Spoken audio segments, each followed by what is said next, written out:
Developments in the global trade space have caused us to again take another look at Nigeria's trade policy and the action plans therein. First, it was sweeping tariffs by U.S. President Donald Trump, sweeping nations across the world. Then he suspends for 90 days and further extends that of China. And we've seen other countries join China to announce tariffs against the United States. So where is Nigeria and Africa in the midst of all these, and what are the opportunities for intra-African trade? We'll be answering these questions and more in the course of the program. My name is Leah today. You're welcome.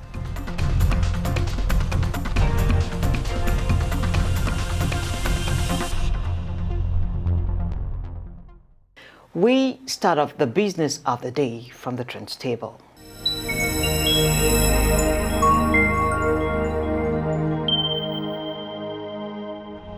The Central Bank of Nigeria (CBN) has announced a balance of payment (BOP) surplus of $6.83 billion for the 2024 financial year, marking a decisive turnaround from deficit of $3.34 billion in 2023 and $3.32 billion in 2022. The bank in a statement noted that this improvement reflects the impact of wide-ranging macroeconomic reforms, stronger trade performance, and renewed investor confidence in Nigeria's economy. The apex regulator posited that current and capital account recorded a surplus of $17.22 billion in 2024, underpinned by a goods trade surplus of $13.17 billion. Gas exports rose by 48.3% to $8.66 billion, and non-oil exports increased by 24.6% to $7.46 billion. The Nigerian pension industry has committed a total of 5.51 trillion naira to asset classes that support long-term financing for real sector growth. Management of the National Pension Commission (PENCOM) in a statement disclosed that these investments span infrastructure, private equity vehicles, real estate, and subnational infrastructure initiatives, among others. Director General of PENCOM, Ms. Omolola Olawararan, made this disclosure during a meeting with a delegation from the International Monetary Fund (IMF), which visited the Commission as part of the Fund's 2025 Article 4 consultations. The federal government has declared that the Naira for crude sale deal with Dangote Refinery and other local refineries facilitated through the Nigerian National Petroleum Company Limited (NNPCL) remains effective. The Technical Subcommittee on the Crude and Refined Product Sales in Naira initiative, after meeting with stakeholders during the week, clarified that the Naira for crude deal is not a temporary or time-bound intervention, but a key policy directive designed to support sustainable local refining, bolster energy security, and reduce reliance on foreign exchange in the domestic petroleum market. Vice President Kashim Shettima has commended the steadfast support of international development partners, including the African Development Bank (AFDB), the Islamic Development Bank (ISDB), and the International Fund for Agricultural Development (IFAD), to the transformation of Nigeria's agricultural sector. This was part of the Vice President's speech at the groundbreaking ceremony of the Special Agro-Industrial Processing Zone (SAPZ) at Dakin Takwas village along the Kaduna-Abuja Expressway. Speaking before the groundbreaking, Governor Obasani noted that SAPZ will move agriculture beyond primary production into processing, value addition, and industrialization. The AFDB President Akinwumi Adesina disclosed that the first phase of the development of SAPZ involves 8 states, including Kaduna, Kano, Katsina, Ogun, Oyo, Kwara, Cross Rivers, and Imo states, as well as the Federal Capital Territory, and the total financing is $510 million. U.S. President Donald Trump has shelved plans to hike tariffs on most countries except China, unveiling a 90-day pause and pulling back on his global trade war after days of market turmoil and warnings of recession.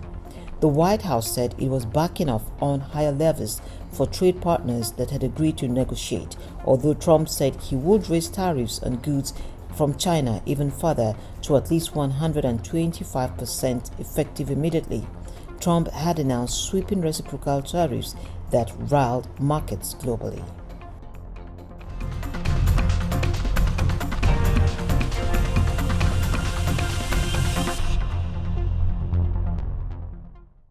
Next is our conversation on tariffs, existing trade agreements, and the AFCFTA.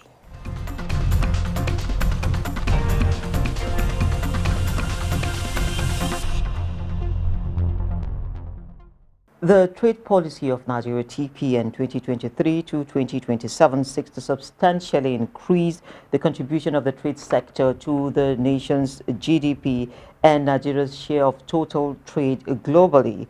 The TPN focuses on accelerating pro-poor growth through the pursuit of market-oriented policies based on principles that are consistent with Nigeria's rights and obligations in the World Trade Organization, that is the WTO, and aligns with the medium-term National Development Plan 2021 to 2025, as well as the Agenda 2050.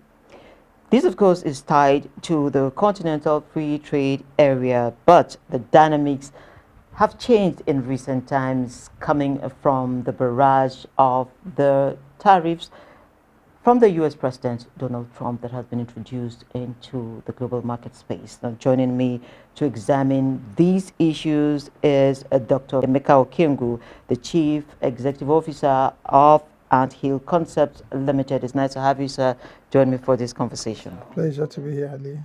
Thank you. Thanks for the invite. Nigeria and the Trump tariffs, 25 items so far. Is Nigeria in trouble? No, we are not. Except we want to be. So it's not a trouble by compulsion, it's a trouble by choice. How do you mean? We could also form this regional bloc with an economy as large as what it is we have, based on the CPI and the rebasing that was done, with a population of over 200 million people. We can't be in trouble just because of one trading partner. With us also having AGOA now at the BRICS, we are also not in that kind of trouble. I think that people must understand, you try to reel out some historical background to trading and what we want to do with trade. And I kept hearing policy, except I didn't hear you very well. I didn't hear you mention program, and actions, because the policy is, the written part of it, the documentation. The program and the action now becomes the implementation and the funding. And then that's what now gives you that good and service that can make you globally competitive. A document won't. A policy document won't. Okay, but a policy document that supports production would. So, again, this is not, we are just not seeing tariffs. Nigeria also have tariffs, that America has been paying. And this is at 27% for crying out loud. Okay, so this era of free lunch, and this is what they taught us in School of Economics, that there is no free lunch. So how come everybody is yelling? Now they have added 14% to now make every trade valued at $100 million or $1 billion now becoming $114 billion, and hell is being let loose. I think that's a little bit pedestrian for me. Okay, so technically, AGOA is supposed to end September this year. Considering all this now that has happened and you've just explained, do we say that AGOA is gone? Did you ever function? Did you ever take anything out with AGOA? If you did, I'd like to know. Because trade is all about volume that creates value. Okay, it's one thing for you to have that policy, for you to have that window. It's another thing for you to qualify, to be able to, use it. Because it's just not all about dumping. It's also all about standards. So the question will be, in the long years of AGOA, what was Nigeria able, to take into the American market? If we did take anything, what percentage was it? What was the value? And how was it supported? Because like I keep saying to you, it is not about this policy. Anytime you're looking at a document, yes, the policy will be the wish list. Just see it as that. Now, but you need to look at now the real issues, and that will be where you now have, okay, where are the goods and services coming from? What are these things? Where is the funding? Where is the infrastructure? Okay, and the infrastructure will now be including that energy that makes it cheap, that storage that makes it storable, that transport infrastructure that makes it possible for you to now make it a little intermodal. Okay, so if you don't have that intermodal system of developing your back end, then you can't do any kind of trade, unfortunately.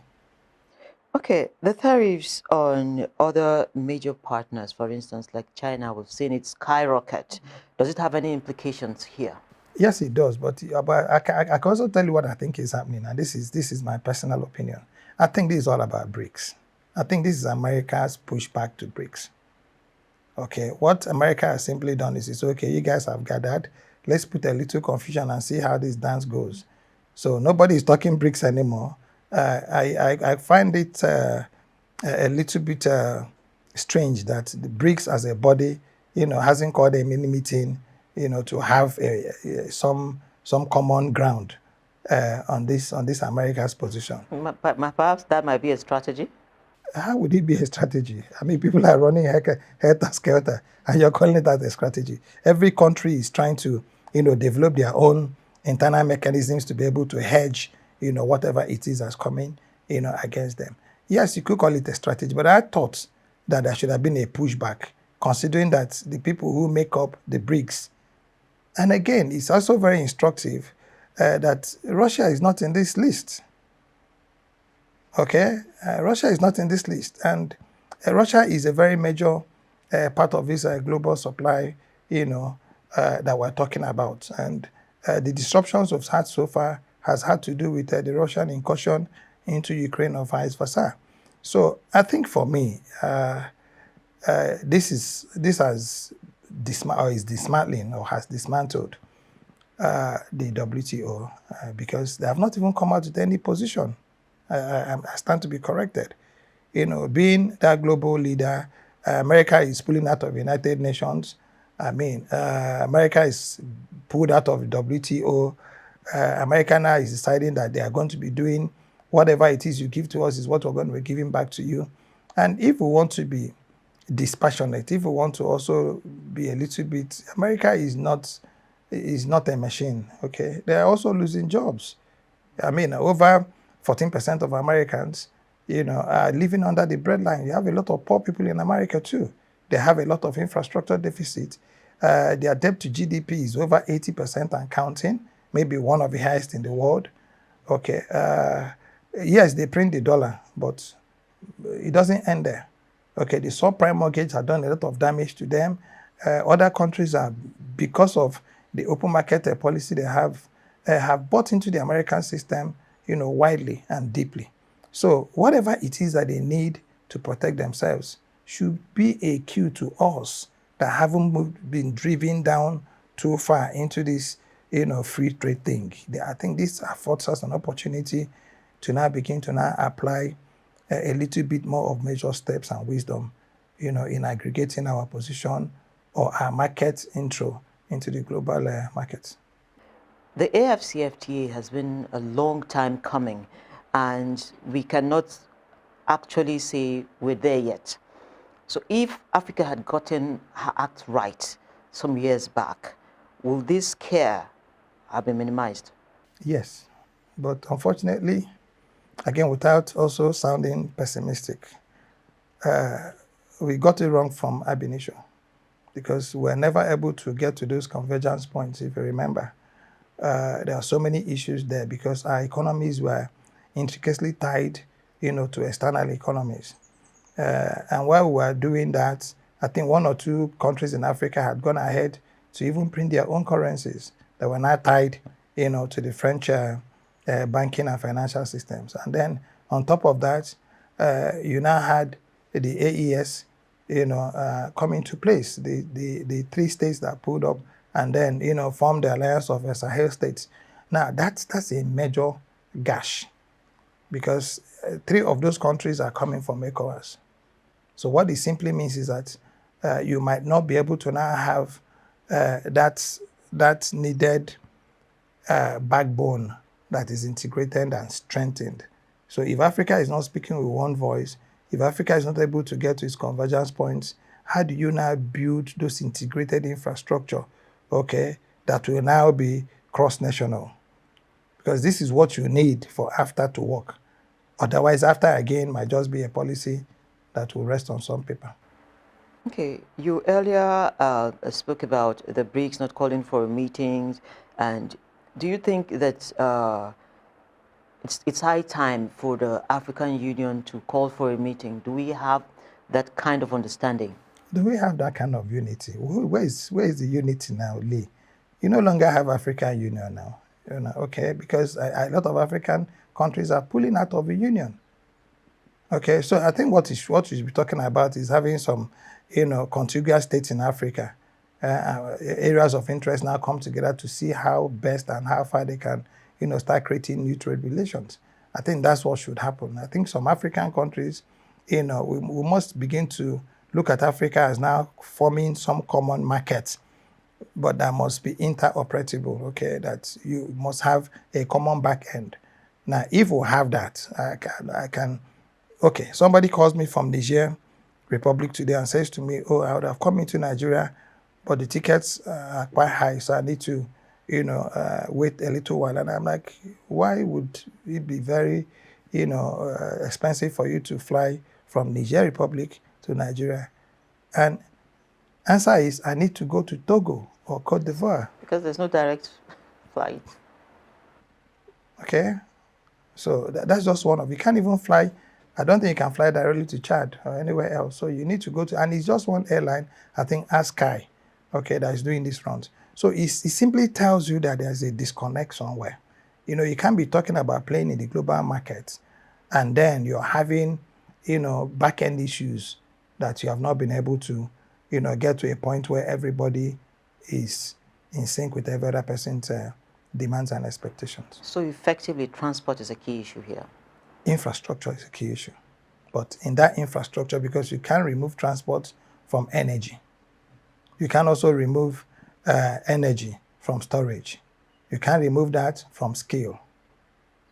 Okay, so yes, transport is a very major issue. Energy is a very major issue. And above all, you can't remove all this from security. Because you can have your transport, have your skills, have your goods, and then you can't move them from point A to point B. And of course, telecommunications too. So there are a lot of issues, but they're basics, really. I mean, these are not even, high end. These are just, the primary demands. So we've over time identified these problems. Why is it so difficult to do away with them? Because we don't see them as problems. We don't see them as problems. I think what to do is that we see them as development issues. Those are two different things. If you see it as a problem, then it simply means that it needs the urgency. You give it the urgency it requires. If you see it as a development issue, it becomes a global thing. It's not only in Nigeria. Every other person has that problem, so it needs to take some time to think it through. But if you see it as a basic demand, okay, I'll give you a typical example. Now you wake up and you want to dress your kids to school, and then they wear one shoe, okay, and then probably wear the shorts and they don't wear shirts. If you think it's right, then there's a problem. You say, okay, you just go to school today, and maybe when your daddy has money, I'll buy the second pair of shoes. But if you know that your son or your daughter must come out right, school sandals must be 2 bags, and you must have books in them, you give that child a school bag and it has no books in it, and you say, just keep going to school. Okay, with time we'll put books inside. And he has books there, he doesn't have a biro. So if you treat, point I'm trying to make is, in this satire is to say, you must be able to say, okay, fine, without this, we are not ready. Okay, if we want to start right, then let us start right. And in starting right, every factor, every variable that needs to be in place must be in place. You can't be having this interview now and say, okay, you know what, let's use torchlight today.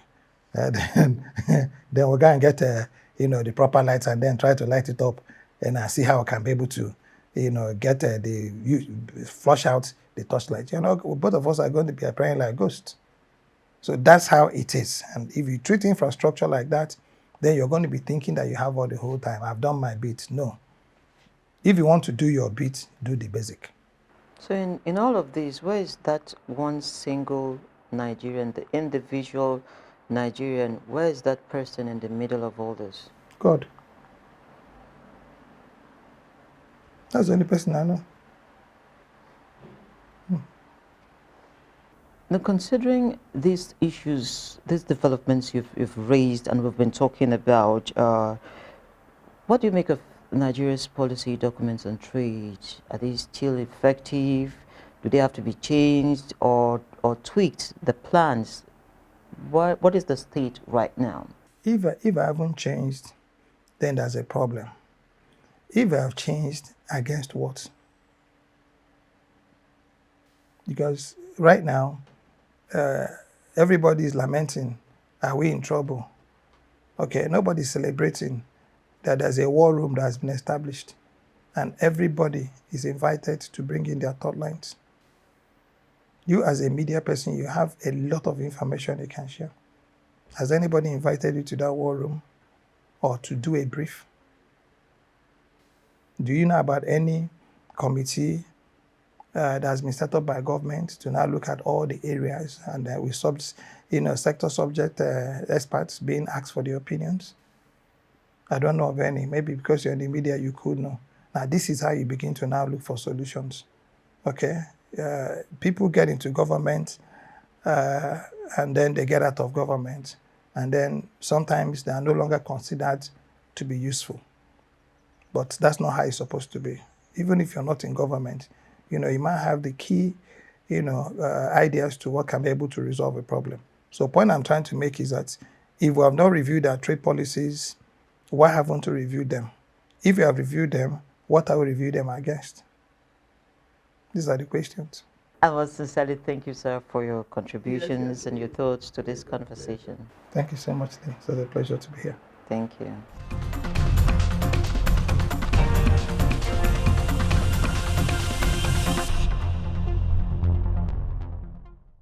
Education segment is next. Simplify these, and from there we take you to the local commodities market.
For more on rates from markets across the country, do well to log on to our sister website. It is www.marketnigeriatv.com. We have all the details there for you. And don't forget, this episode and every other one is available on YouTube on our channel. It is at Saban Media Services.